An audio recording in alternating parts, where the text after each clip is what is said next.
Howdy, folks, and welcome back. Hope you're all blessed and doing okay out there. Well, for today's video, I present to you Lima, the history. Now, this is about one of my favorite locomotive companies. Now, I'm not too familiar with this history either, but I do know they built some famous engines, such as the Daylight for the Southern Pacific Railroad. They also built transfer diesels and a few other things as well, but like I said, I'm not too familiar. So, we're going to take a look and see what this one has to offer. 1 second, please, guys. This book may have a glare or two on it. Been using this to prop them up. It's a battery for your phone.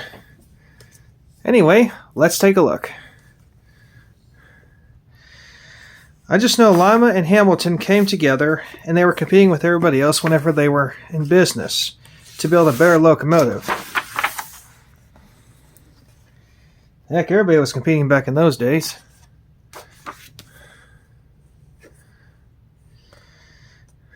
That might be a dockside switcher there. There's a cutaway of a locomotive to see how it works. I always find those pretty neat, because you can see the inside and get an idea of what it takes to power one of these things. Forward. At the same time, before I forget, feel free to pause and read anytime you see something interesting. Lima Hamilton operations. Table of contents and what you're going to see. I also like seeing factory pictures from the old days. Gives you a sense of what it took to build a locomotive. Back then, compared to now, it took a lot of men and women to build these engines. Introduction to what you're going to see in the book. There's a glare right there. I can't really do anything about it, guys. I'm sorry. Planting the seed. This talks about the roots and how they got started.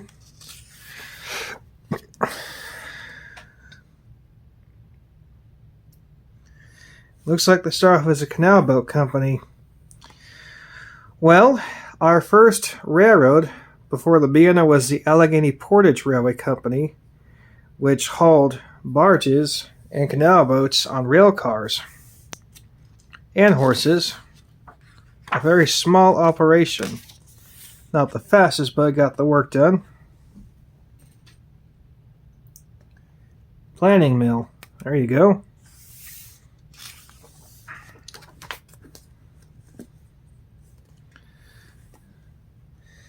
Looks like there's some pictures of some of their beginnings, it looks like. Can't really make them out. They're kind of old, like me.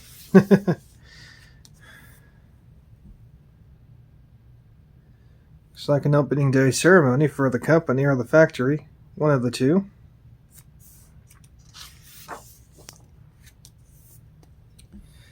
The Shay. Yes, Lima built the Shay locomotive designed by Mr. Ephraim Shay. Now, what is a Shay locomotive? Well, before we get into that, Shays were going to be used for locking operations, but beforehand, they were hauled by horses and donkeys, as you can see right there. Bit of a tedious operation, as you can imagine. I do believe it's Mr. Ephraim Shay right there. There's another steam engine right there, as y'all can see. Pretty cool.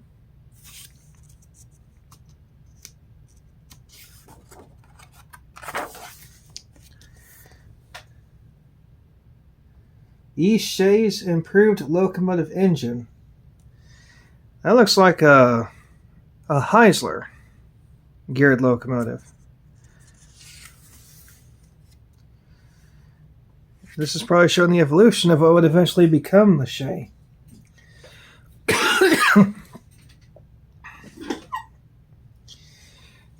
That's pretty close to what a Shay looks like by today's standards. Well, this may be the only time to tell y'all. Next page doesn't have a picture of it. So, a Shay locomotive is basically an engine that's powered by steam cylinders, but instead of going from side to side, they go up and down, like on here, and they're only on the engineer side of the locomotive. This was designed for narrow curbs and tight radiuses on logging and mountain railway operations. The Shay locomotive was not fast by any means at all. The top speed was about 15 or 60 miles an hour, but they were powerful. They could pull about 100 cars behind them. There were quite a handful preserved, and there were tons built for the American yard and around the world, and even some narrow gauge ones were built. I think it's the Cass Scenic Railroad that has 3 that they triple head sometimes. And yes, I've seen the video of all 3 of them traveling side by side. That is a scene you don't get very much with. That is a scene you don't get very much with steam engines anymore. It's pretty cool. I love it.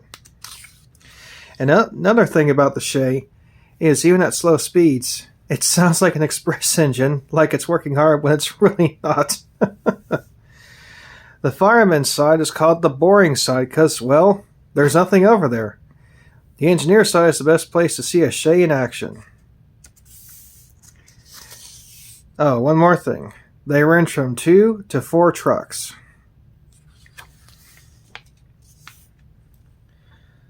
Growing tall. The company expanded, it looks like, in this chapter.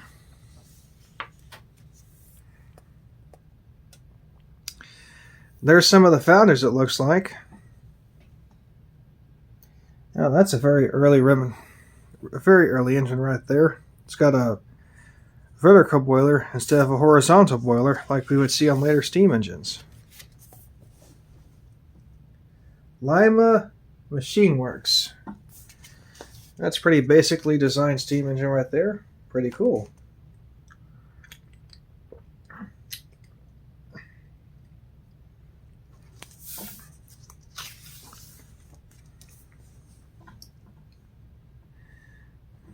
Lima Machine Works again. It's a nice picture right there. I like that. Like I said, guys, I'm not too familiar with Lima. I just know a few engines they built, and honestly, that's it. But it looks like they built some small and big engines. Now, there's a nice looking Shay right there. Huh. Never seen a Shay like that. Looks pretty Western, actually.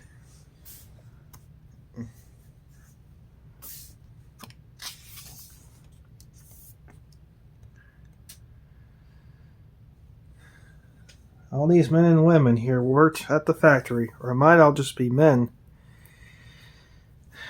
Remember, during this time, women didn't have the right to work or vote quite yet, but it was getting there when the Prohibition started. No, not Prohibition, the women's suffrage movement. Prohibition was the ban on alcohol. I don't know what to classify that as, so I'm calling it a 2040, because that's literally what it looks like. You could put 2 giraffing wheels right there and make it a 10-wheeler if you wanted to. There's a few more Shays down there.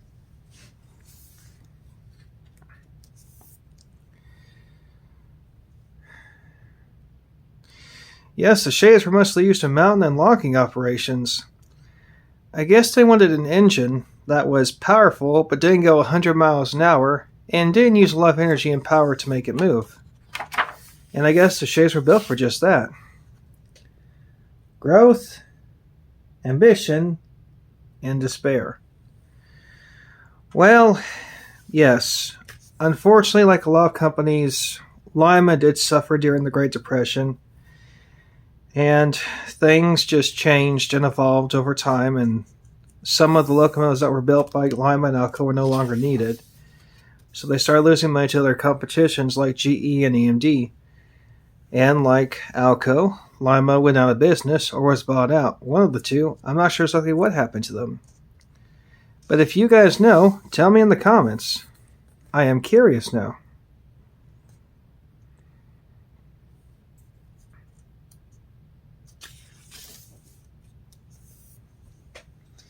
There's a factory right there, it looks like. Factories were a lot bigger back then. Took a lot of machine works to build these locomotives. I think the only company that kept its original plant for many years was General Electric with their plant in Erie, Pennsylvania.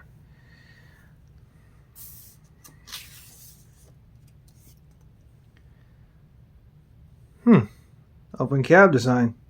Nice.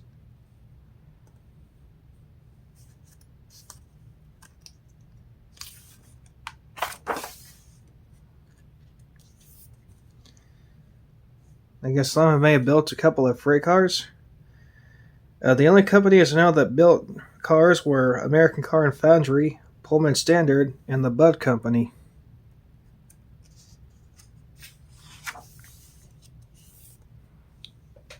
The golden years. Well, companies had good times. One of the best times to see trains was actually after the war. Things went into production and got better during that time.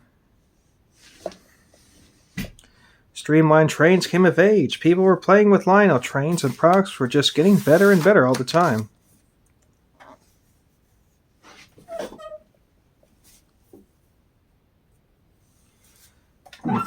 I had something crawling on my foot. I don't, thank goodness.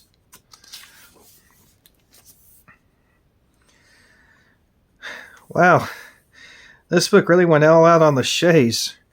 I didn't know there were this many designs of a shay. I'm impressed. Oh, this shows you kind of one of each. The 2-truck shay, the 3-truck shay, and the 4-truck shay. Yeah, some even had tenders. Hard to believe. I prefer the one with the coal bunker, to be honest, but that's my preference. What's your favorite shay design? Let me know in the comments below.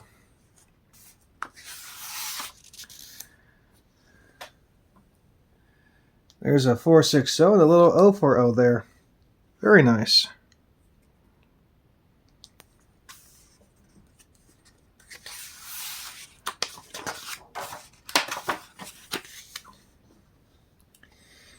I think we're finally starting to see a variety of engines they built.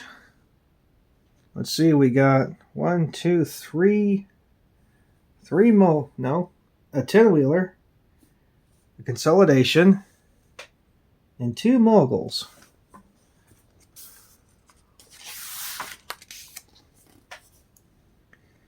That's quite a shade design right there. Not sure what that is, but it looks kind of like a little inspection car.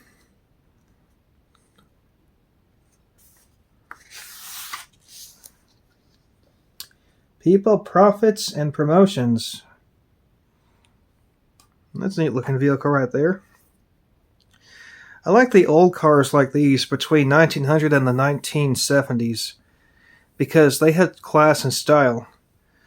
Although this car, you had to turn a crank to start the engine. Very tiring. Same thing with some of the early airplanes.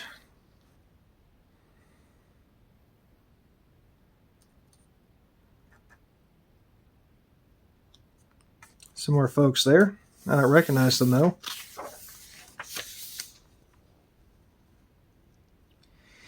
Yeah, I mean, if you're reading this, then you're reading the story of the Lima Hamilton Company.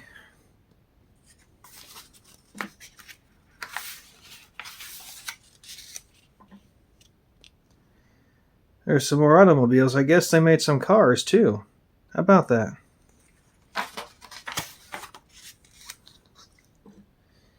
With a Destiny. And there's a few more other steam engines right there. We got a couple of 282 Mikados. I like the Mikado.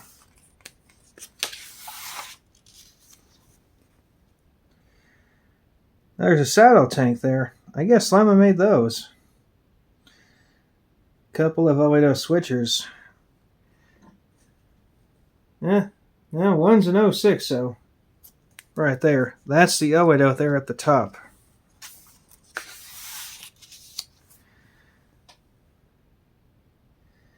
Like I said, this book really went all out on the Shay locomotive. So far, that's the most of what I've seen. Like everything you've seen so far on my channel, it's been a while since I've seen this book, along with some of the other books I showed you guys already. There's a bit of continuity for you there. This must have shown what the inside of the offices looks like. Pretty fancy back in those days. If I could have an office of my own, it would look just like one back in the 1800s. It would even have a working telegraph and an old rotary dial telephone. So it'd be a mix of 19th and 20th century technology. Well, okay, and a computer, and a tablet, some 21st stuff too. Yes.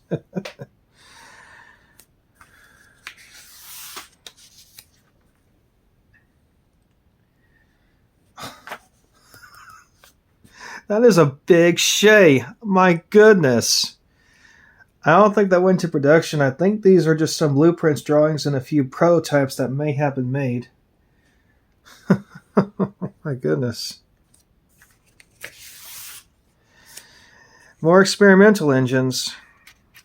I recognize that, the Slopeback B6060. Dang it. I guess Lima made that one too. Pretty cool. We got a 462 down there, and now you get an idea. That's the fireman side of the shay, or the boring side, as rail fans call it. Now you get the idea. Well, the other side has more excitement on it. Building on the rock.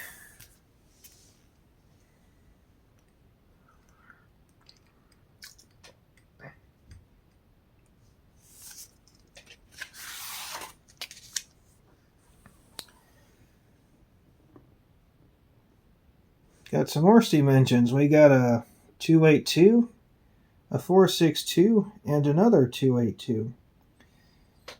The one at the bottom has your coal tender, while the one at the top has the coal tender, while the two at the bottom have a Vanderbilt tender.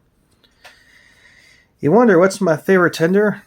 Well, I could go either way. The coal tenders look pretty cool, so do the Slopebacks, but I also like the Vanderbilt tender. It's got a pretty unique design to it.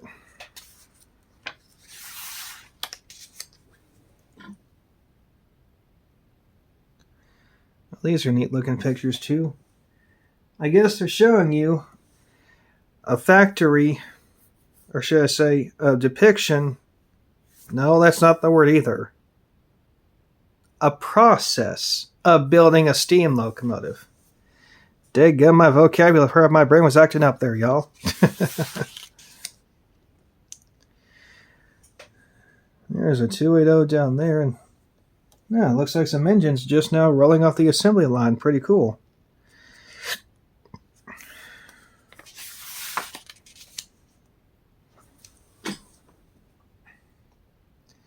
Oh, there's some of their big articulates there. A couple of 2882 mallet types. Very nice.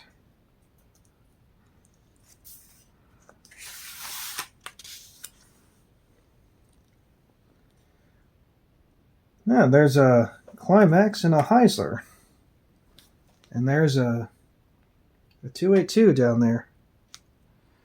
I think my head's been in frame a couple of times so far. Sorry, guys.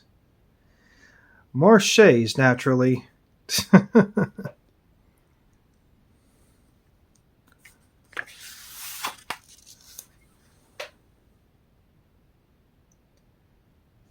that an 080 with a slopeback tender? Who knew? Well, these were switch engines after all. I didn't know they had slopebacks. That's pretty neat. Nice. At the top is a 210-2 with the Vanderbilt tender. Look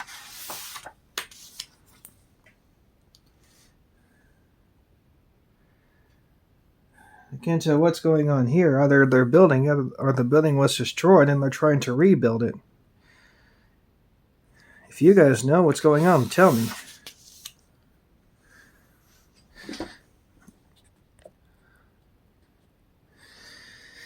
Alright, Joe, looks like we're seeing some images now of the engines being built in the factory.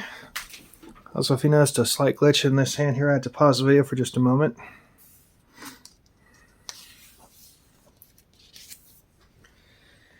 Evolution, revolution.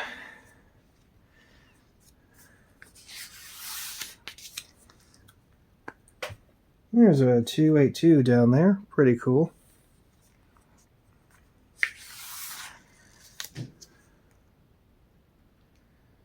As I've said, y'all, this is a rare book. It's pretty cool, though, nonetheless.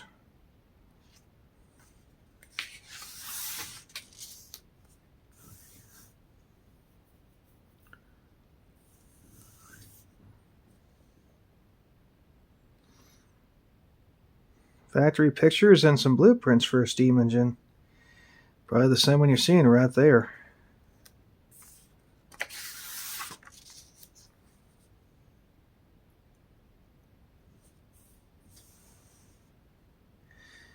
As y'all can see, it took a lot to build these things back then, and I mean a lot.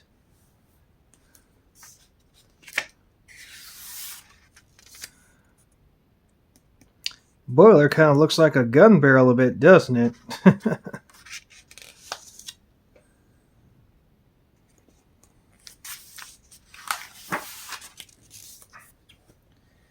Now, I've seen that before, but I forget what that is on the front of the engine, but that is a very unusual looking design.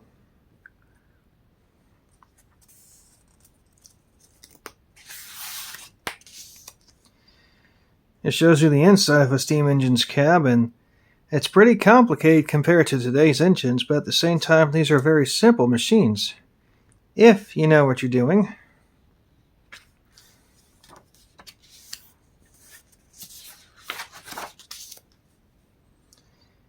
It's just cool seeing these factory pictures here.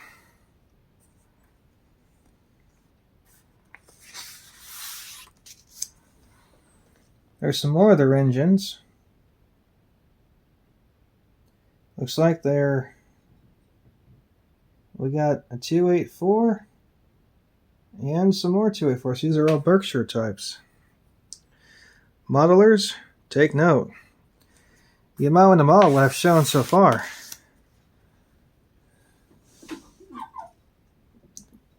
Looks like a factory engine number 1. Pretty cool, actually.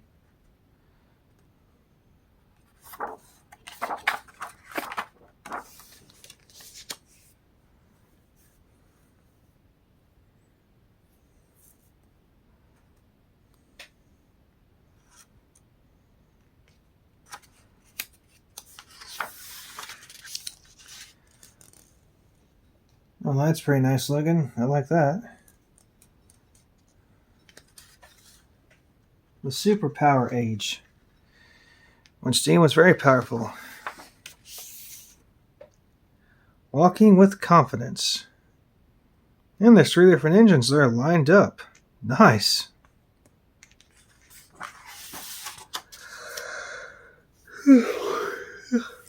Pardon me, y'all.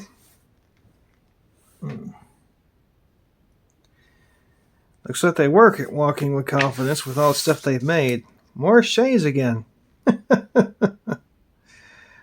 Oh man. Well, the Shays are pretty powerful, popular engines.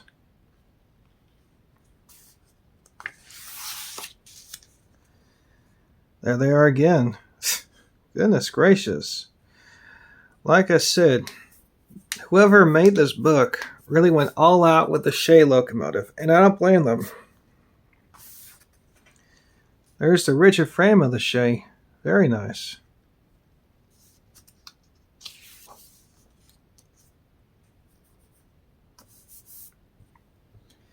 Looks like blueprints for the Shay engine.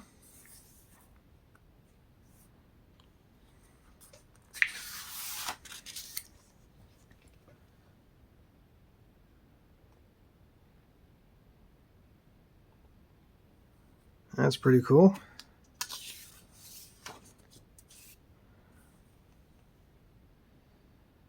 There's a couple of engines. Ooh. We got a 284 and a 210-4, a Berkshire and a Texas type. Nickel plate road, huh? Cool.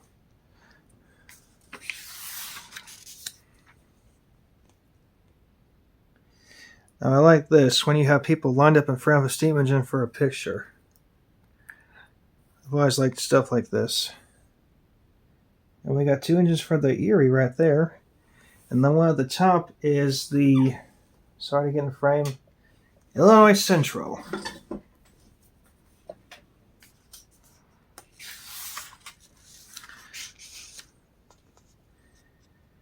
Yeah, just all kinds of cool stuff in here.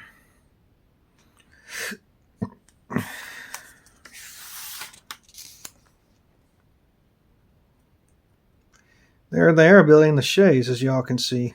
Pretty neat.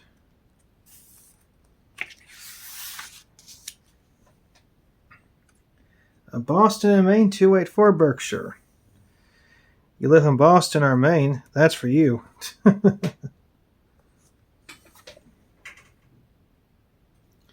Union Pacific's 060s.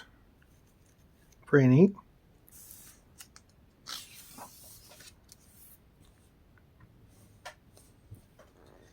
There's a steam shovel and different blueprints for different steam engines.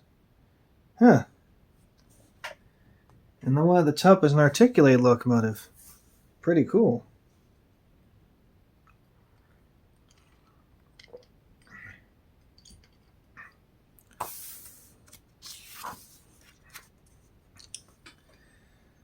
The terrible 30s.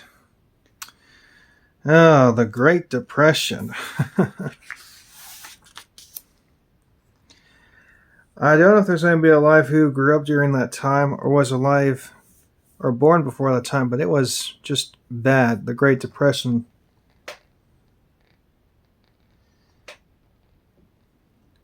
The stock market crashed in 1929 and lasted about 10 years. The whole world was in turmoil. A lot of companies lost money. A lot of places went out of business.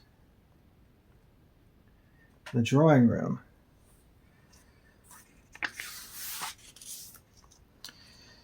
Oh, there's one of their electric engines for the Pennsylvania Railroad. Well, these things are pretty neat. Wouldn't mind having one of those in my fleet.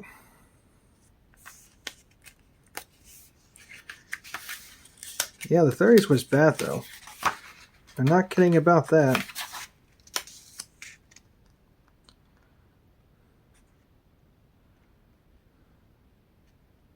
Couple of cranes there, pretty cool.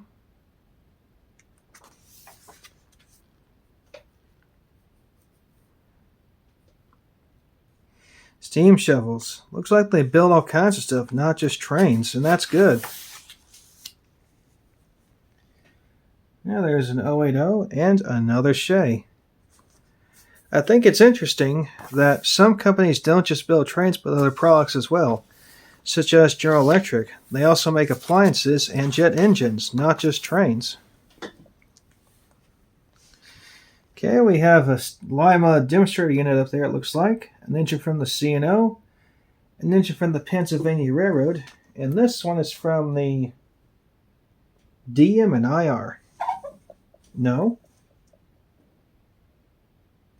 Detroit, Toledo, and Peoria, which would become later Rail America. Oh, well, there's some of their diesels they made right there. Small industrial switchers.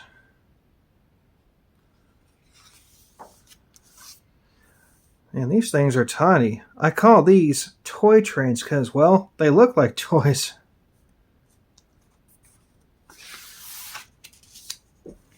There's a few more steam engines. Sorry guys, I'm not turning this one sideways. Looks like Grand Trunk Western. And this one is Boston and Maine. Now there's one you guys might recognize, the Southern Pacific AC92884.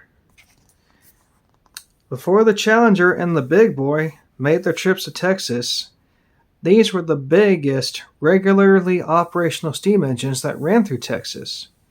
They came out to El Paso. Sadly, there's none left of these. I like the cosmetic skirting around the edge. Looks pretty cool. The Arsenal.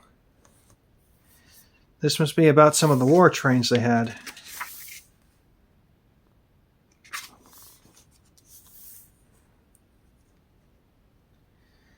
Whenever duty came, even the railroads had to serve.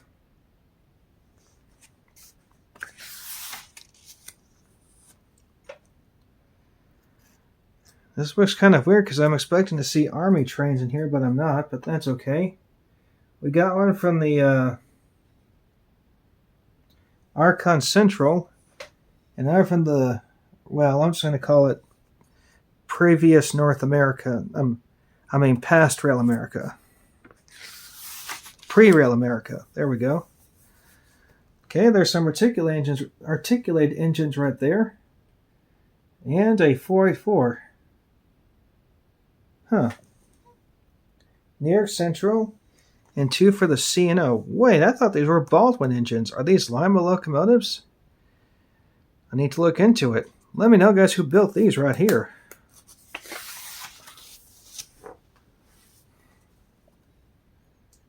There's a C&O 464. Nope, 484. Sorry, I misread that.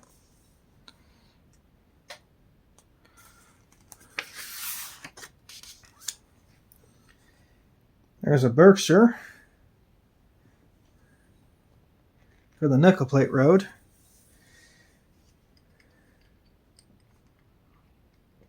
There's a couple of Nickel Plate Road steamers left that operate with the Fort Wayne Historical Society. And at the time of the making of this video, they acquired the New York Central Mohawk, which will soon be put back into operation. It's a shame there's no more New York Central Hudsons left. Okay, the moment you're waiting for. Here's some of the GS-class engines they built. SP was not the only one to have them. The Western Pacific had some too.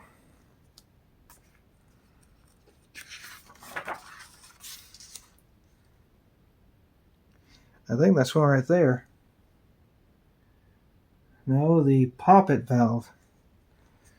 Yeah, it talks about that.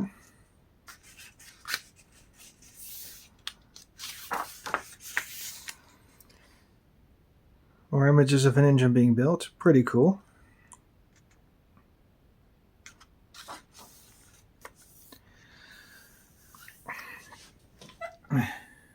War engines. So here are the engines that worked for the U.S. Army. Or anyway, a few of them. The Army still has war trains today, and they often contract railroads to haul their equipment. Now there's a C&O's 2664. Nope, sorry. Virginian. Misread that. One of these is in preservation, actually, and it works with the Western Maryland Railroad. The Treble Giant. Huh. Well, even big engines have their problems, not just small engines.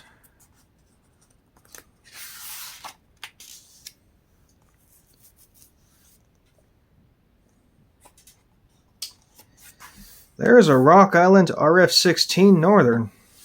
No, I think the RF-16 is the shark nose. Anyway, the Rock Island had the most Northerns of any railroad. They had 65 in total. Now that's amazing. What do you know? Another Shea. There's a couple of O&Os right there.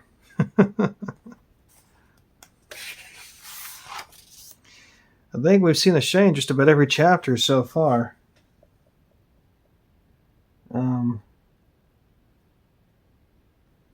This must have been something that happened here, but I'm not sure what it is. Take a moment to read about this, guys.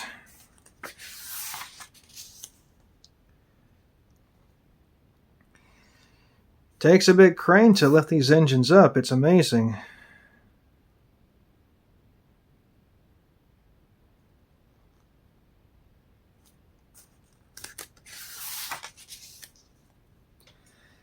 The times are a-changin'. This is probably about the diesel age of Lima. I'm sorry, guys, I'm not knowledgeable on this stuff. It's been a while since I've looked at the Lima Locomotive Company of what they've made.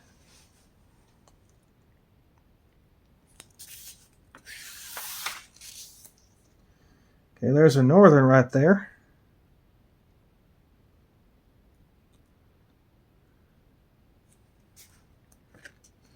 Not sure who it's for. Is there a road name on the tender? No, this one is blank, like an undecorated model train.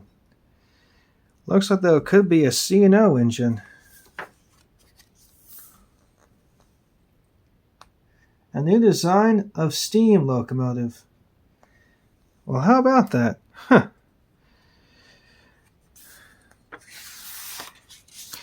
I just know the last railroad to buy a steam engine was Norfolk and Western. Everybody else had already dieselized. General Machinery Cooperation. Now we got a 210, a 282, and a 462. How about that?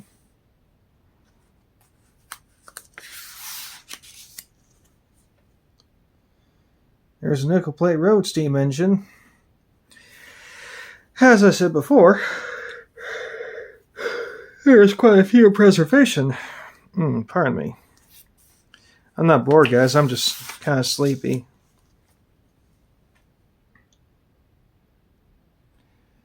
Yeah, that's pretty cool. It's like a Louisville and Nashville steam engine. Nice.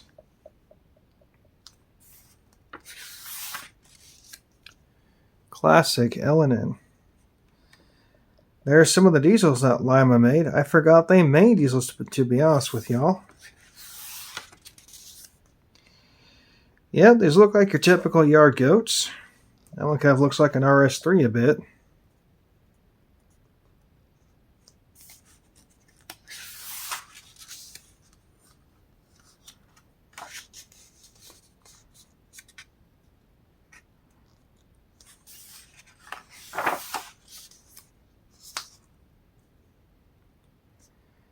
Yeah, this stuff is pretty cool. This whole book has been... This probably talks about specs and, statistics of these engines. Sorry, I'm not going to turn this one sideways. You may have to turn your screen or find a way to turn the video sideways.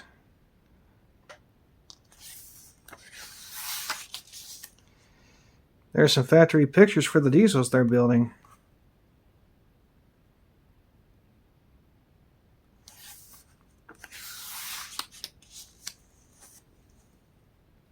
Hot air.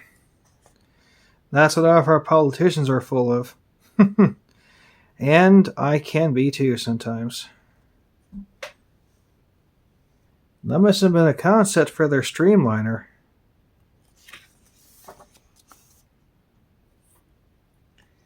Farewell and hello. It's like Hello Goodbye by the Beatles.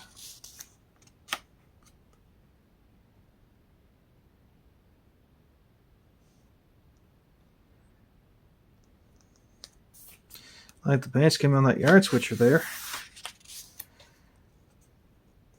Now there's their transfer engine right there that they had. That's a pretty cool looking locomotive.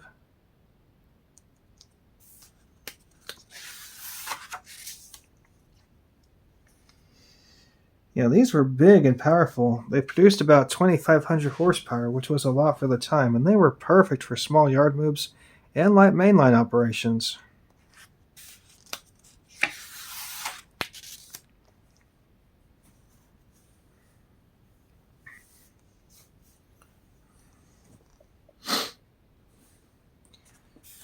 Some more of their yard switchers.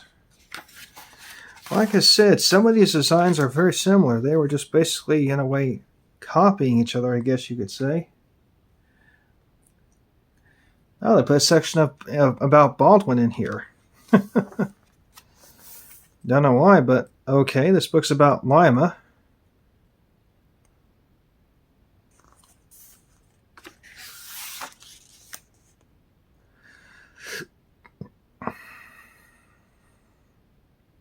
Pardon me. Some more of the yard switchers.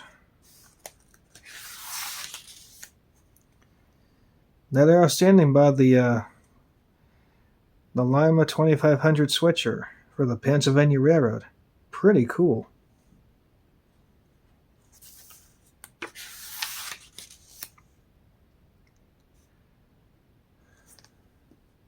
The frame, the cab, the truck. Oh yeah, took a lot to build these things.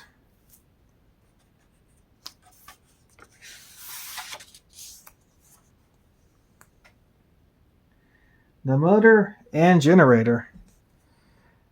Very informative about how they made this switcher, I must say.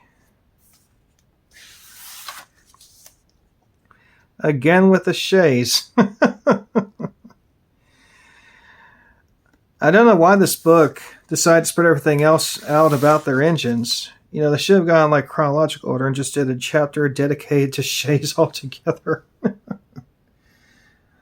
That looks like Lima built some construction equipment too. That's pretty cool, actually.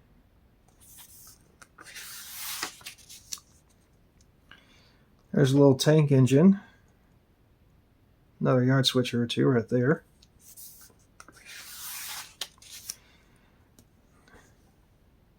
The snow drivers. Yes, Lima built rotary snowplows, it looks like. Southern Pacific had quite a bit, so did the Union Pacific and the White Pass and Yukon up in Alaska.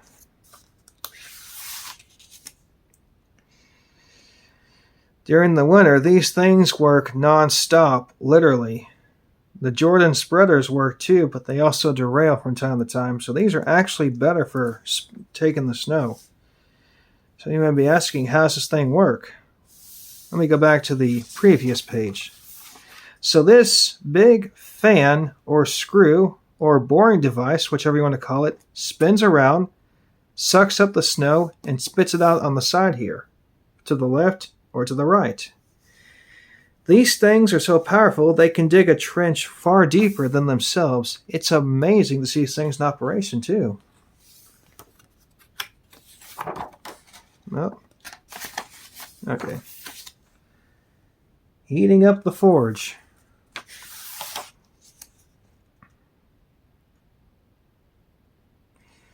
Not sure what they're heating up here, but they're doing something, it looks like.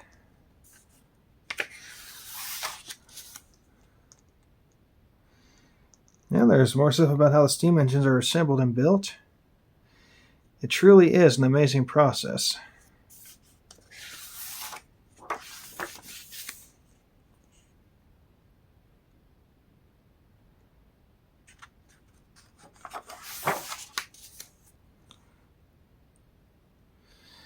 I'm still impressed looking back at this stuff. How much it took to build and to fabricate these engines and the amount of time and effort it took to make one. It really is amazing to think that, there was no AC back then. There was no heat. You worked your tail off sweating every day around these huge, heavy, heated boilers. But people were tougher, and they worked hard and got the job done, so the engine could make it onto the tracks. The same thing applies today to diesels, but it's in a climate-controlled environment. And back then, you didn't really need to paint steam engines very much. For the most part, you put a strap around it maybe, or add a bit of color here and there, and you just put the road number and the road name on it, and that's all there was to it back then, basically.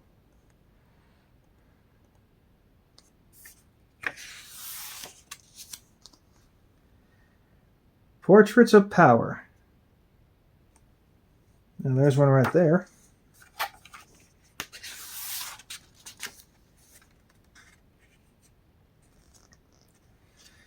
Now this is some of the offices they had in the place.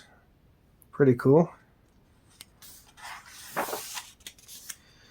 There's the daylight. I'm not sure if Lima built the engines for the Sunbeam, which was a train that ran on the Southern Pacific between Dallas and Houston down here in Texas, but they may have. There's one of their crane trucks right there. Yeah, this person must have captured some amazing pictures of their engines.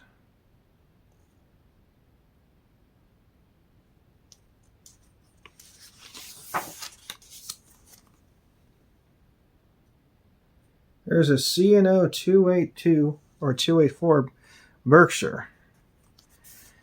The C&O also had 484s, but they called them Greenbriers. A Plant Pictorial. This book is weird for real, guys, but it is pretty cool, you have to admit. So this shows the plane, I guess, and what it did. Like I said, to maintain a railroad back then and to build the stuff for the railroad took a lot more men, power, and equipment than it does now. Sadly, with the evolution of modern technology, a lot of jobs became obsolete and a lot of the facilities were no longer needed for it. Hey, if I had a railroad, I would have roundhouses and turntables at every single rail yard I had. Not a straight engine shed, an actual honest to the Lord roundhouse.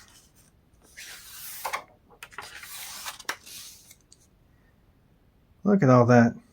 Huh. Goodness gracious. Can you imagine?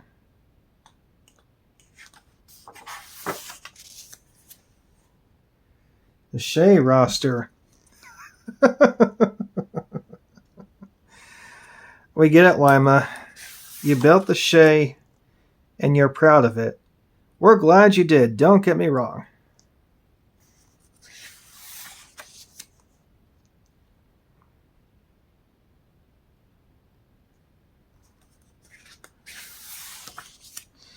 This is just numbers and stuff like that.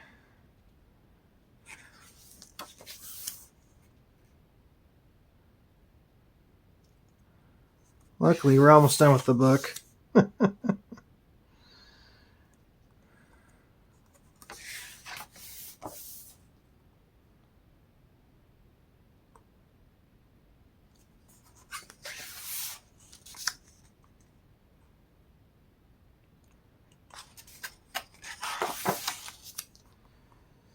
So you might want me to skip over this, but, you know, if I'm going to show you a book, I'm going to show you the whole thing, even the boring stuff. Sorry to say.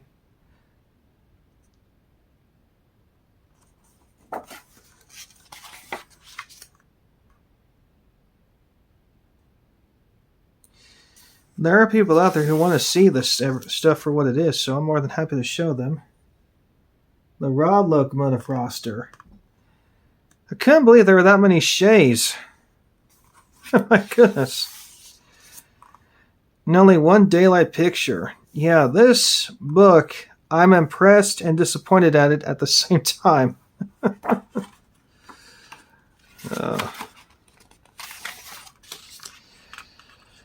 I just like trains in general. I mean, I know a few things here and there about some stuff, and a lot of things here and there about some stuff. It just depends on the topic and the subject, so to speak. So, yeah.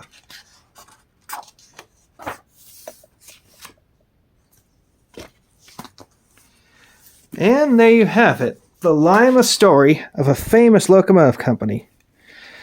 Alright, y'all. Well, that'll wrap it up for this video. I hope you enjoyed it. Until next time, please like, share, subscribe, and comment. Remember, always be safe around trains, and Jesus is King. Happy rails, and see y'all next time.